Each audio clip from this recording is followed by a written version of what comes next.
Hi guys, in this video we will see how to stop pinning or unpinning any software or programs, apps to your Windows 11 and 10 taskbar. You can easily stop any programs or apps pinning to taskbar. To do so, right click on a start button and choose run.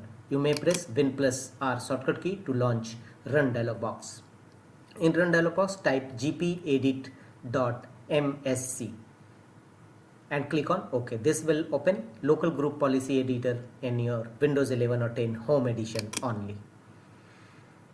In local group policy editor window will now open.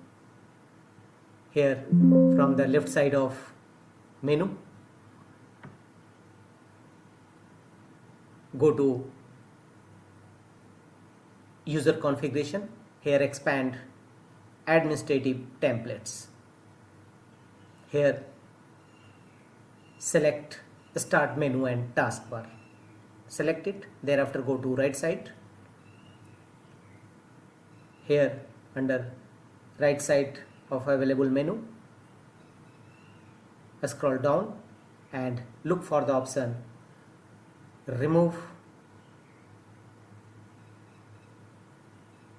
don't allow pinning program to the taskbar. Don't allow pinning programs to the taskbar. Apply a double click on it to open its properties windows, and here enable this feature. After enabling this feature, this policy settings allows you to control pinning programs to the taskbar. If you enable this policy settings, user cannot change the programs currently pinned to the taskbar. Finally, click on apply and OK to save the changes from the bottom right corner. That's all.